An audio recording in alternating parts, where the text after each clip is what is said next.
لا ترد دعوتهم. نبی علیہ الصلوۃ والسلام فرمایي وایي درې کسان داسې دي کنه چې الله تبارک وتعالی د هغې دعا نه رد کوي. الله تبارک وتعالی د هغې دعا نه رد کوي. کو دعا کوي هم الله تبارک وتعالی قبلي او کو خیره کوي هم الله تبارک وتعالی قبلي. درې تنه داسې دي چې د هغې دعا چېرته الله ښکته نه غورځوي. یو په هغې کې نبی علیه الصلوۃ والسلام فرمایي وایي الصائم حتی یفطره. روجهدار تر څو چې روجه نه ماته کړي. د روجهدار دعا الله چېرته ښکته نه غورځوي. الله یې ضرور قبلوي تر څو چې د روجه نه وي ماته کړي. حدیث مبارک کې راځي وایي د الله د عرش سره چې کومې نږدې فرشتې دي که نه چې کله روجه مبارکه شروع شي رمضان مبارک الله تبارک وتعالی د عرش دې فرشتو ته وایي ای فرشتو تاسو زما عبادت نور پرېږدوئ. تاسو نور زما عبادت مه کوئ. هغې د الله په دربار کې درخواست وکړي الله څه وکړو. الله تبارک وتعالی ورته وفرمایي وایي څومره روجهدار چې دعاګانې غواړي تاسو د هغوی په دعا باندې آمین وایئ. نو ته چې د روژې په خوله او دعا کوي ستا په دعا باندې د عرش فرشتې آمین وایي. د عرش فرشتې پې آمین وایي. نو د روژه په خوله باندې دعاګانې ډېرې غواړه ځان دپاره د خپلو بچو دپاره د تمامو مسلمانانو دپاره. او په روژه کې چېرته خیرې مه کوه.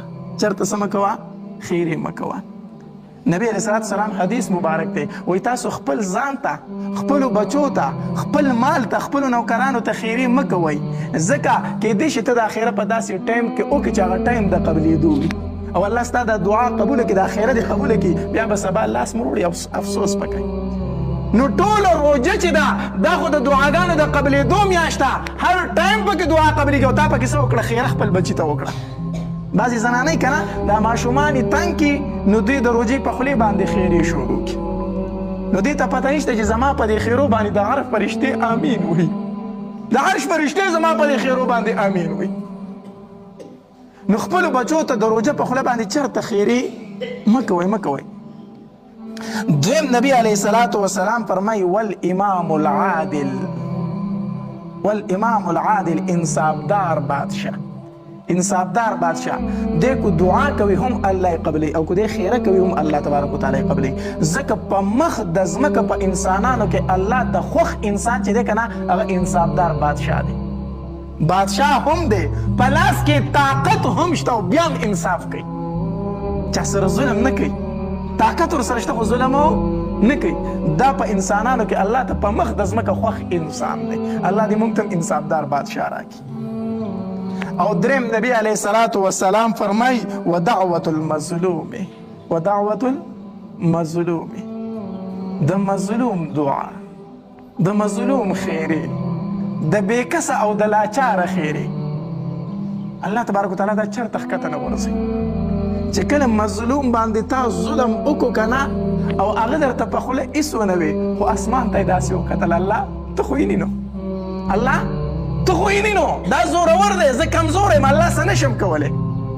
تا سپېړه ورکړه تا ورته کنځل وکړو تا د هغه عزت ته لاس واچو هغه هېڅ نشي کولی خو اسمان ته وګوري الله ته خو ویني. چې کله هغه داسې په بره وکتل که نه پوه شوی زه غرق شو زه تباه شوم زه هلاک شوم. ځکه حدیث مبارک کې راځي وایي د مظلوم او د الله تبارک وتعالی په منځ کې پردې نه وي. د ده د خولې نه چې وخیږي دا ډایرکټ د الله د عرش سره ډغره وي. دې منځ کې پرده نشته.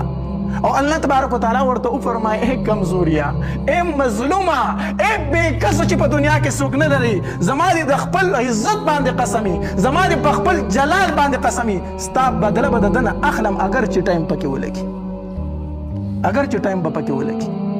د ظالم ټایم دومره نه وي د ظالم وخت دومره نه وي.